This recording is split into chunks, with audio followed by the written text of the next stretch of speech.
In the quiet suburban town of Redding, California, where families lived in relative peace and the community often came together for neighborhood events and school gatherings, the sudden disappearance of a young mother in early November 2016 shattered the illusion of safety and ignited a nationwide media storm. Sherri Papini, a 34-year-old stay-at-home mom of two, vanished without a trace on the morning of November 2nd, 2016, after she left home for what should have been a routine jog along a well-traveled rural road. Her husband, Keith Papini, returned home later that day to an empty house, and after failing to reach Sherri by phone, used Apple's Find My iPhone app to track her last known location. There, near the intersection of Sunrise Drive and Old Oregon Trail, he found her cell phone and earbuds lying on the ground, tangled with strands of what appeared to be her blonde hair. With no sign of a struggle and no witnesses nearby, panic began to build, and Keith quickly contacted law enforcement to report her missing. Authorities wasted no time launching a massive search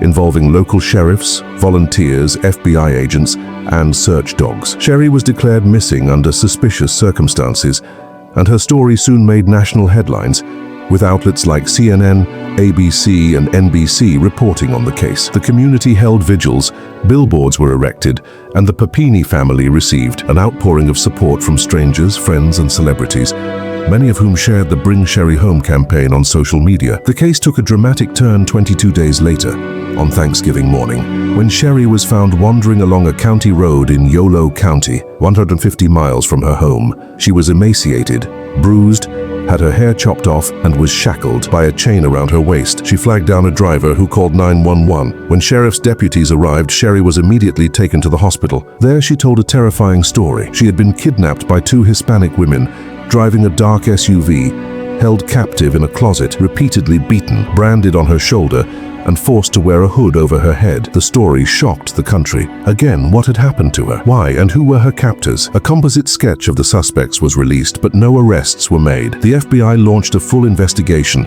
conducting DNA tests on the clothing and personal items Sherri was wearing at the time of her release. Then, in a twist that would take years to develop, things began to unravel. In 2020, nearly 4 years after her disappearance, the FBI quietly ran a match on the unknown male DNA found on Sherri's underwear and discovered it belonged to her ex-boyfriend, James Reyes, living in Costa Mesa, California. Under interrogation, Reyes admitted that Sherri had not been kidnapped at all. In fact, she had voluntarily stayed at his home during the entire time she was missing. According to Reyes, Sherri had contacted him out of the blue in 2016, claiming that Keith was abusing her and that she needed a place to escape. Reyes, believing he was helping her, drove from Southern California to Redding and picked her up.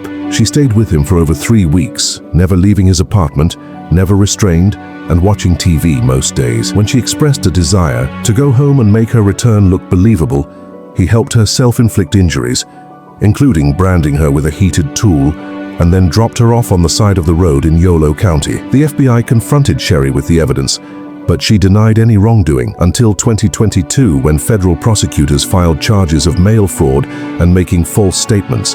Faced with overwhelming evidence, including phone records, surveillance, footage, and Reyes' detailed confession, Sherri Papini ultimately pled guilty. She admitted to orchestrating the entire hoax, collecting over $30,000 in victim compensation funds, and lying to federal agents repeatedly. In September 2022, she was sentenced to 18 months in federal prison, followed by 36 months of supervised release. The judge called her actions planned and calculated, and stated they caused untold emotional damage to her family, the community, and to real victims of violence whose credibility was undermined. The public, once sympathetic, felt betrayed. Many questioned her motives: mental illness, desire for attention, or an attempt to escape family responsibilities. While psychologists speculated on possible narcissistic personality traits, Sherri never fully explained her reasons. The case remains one of the most bizarre and deeply frustrating hoaxes in recent memory, illustrating how a single false narrative can hijack national resources,